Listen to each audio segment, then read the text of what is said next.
So hi friends, welcome to channel group action. Friends, ఇవాళ ఈనాడు news పేపర్లో కొన్ని important current affairs అయితే వేయడం జరిగింది. అది వన్ బై వన్ అయితే మనం డిస్కస్ చేద్దాం.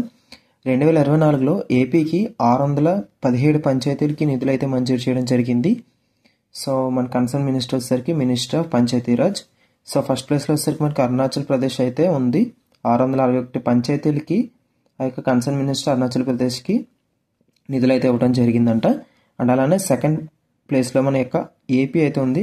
617 పంచాయతీలకి నిధులు అయితే కేటాయించడం జరిగింది. సో ఇక రెండో అంశం చూసుకున్నట్టయితే ప్రఖ్యాత అణు శాస్త్రవేత్త ఆర్ చిదంబరం గారు అయితే చనిపోవడం జరిగింది. అయితే ఆయన యొక్క లైఫ్ చూసుకున్నట్టయితే ఈయన 1962లో పిహెచ్డీ అయితే కంప్లీట్ చేయడం జరిగింది ఐఐటి బెంగళూరు నుంచి.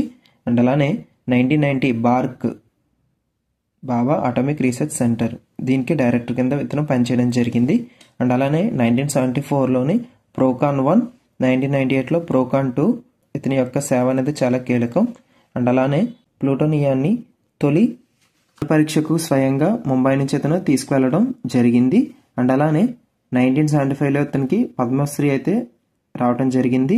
1999లో పద్మ విభూషణ్ రావడం జరిగింది. సో రాబోయే కాంపిటేటివ్ ఎగ్జామ్స్లో లైక్ ఏబిబిఎస్ గ్రూప్ 2 సైన్స్ అండ్ టెక్నాలజీలో మనకి ఈ యొక్క న్యూక్లియర్ సంబంధించి మనకి సిలబస్లో అయితే ఇవ్వడం జరిగింది. కాబట్టి ఖచ్చితంగా ఇతని మీద అయితే మనకి బిట్ అయితే వచ్చే అవకాశం అయితే ఎక్కువ ఉంది. కాబట్టి ఇతని కోసం మీరు డీటెయిల్గా చదువుకోండి. అండ్ తర్వాత కరెంట్ ఈవెంట్ చూసుకున్నట్టయితే integrated clean energy ICE 2024 and అలానే పంప్డ్ హైడ్రోజ్ ప్రాజెక్ట్గా ఏపీ అయితే నిలవనుందంట. సో ఈ యొక్క మీటింగ్ అనేది కర్నూలు ఏపీ ఎలక్ట్రిసిటీ రెగ్యులేటరీ కమిషన్లో సమీక్ష అయితే నిర్వహించడం జరిగింది. అయితే రానున్న 5 yearsలో 10,800 మెగావాట్స్ పవర్ అయితే మనకి అవసరం అంట. సో ఈ మీటింగ్లో ఈ యొక్క డిస్కషన్ అయితే జరగడం జరిగింది. సో నెక్స్ట్ కరెంట్ ఈవెంట్ చూసుకున్నట్టయితే ఇండియన్ స్పేస్ రీసెర్చ్ ఆర్గనైజేషన్ స్పేస్లో పంపిన అలసంద విత్తనాలు అంటే ఇవి మనకి బొబ్బర్లు అయితే తయారు చేస్తుంది. సో ఇవి ఆ యొక్క స్పేస్ సెంటర్లో అయితే మనకి మొలకెత్తాయి అంట. సో పిఎస్ఎల్వి ఇటీవల C60 అయితే 2 ఉపగ్రహాలు అయితే పంపించడం జరిగింది. అయితే క్రాప్స్ అంటే compact research module for orbital plant studies crops అంటుందన్నమాట. ఈ యొక్క సాధనాన్ని తిరువనంతపురం విక్రమ్ సారాభాయ్ డెవలప్ చేయడం జరిగింది. ఓకే, ఇది రాబోయే మనకి ఎస్ఎన్టీలో ఇంపార్టెంట్. నెక్స్ట్ 2050 నాటికి ఆహార రేట్లు అనేది 3 times అయితే పెరగనున్నాయంట.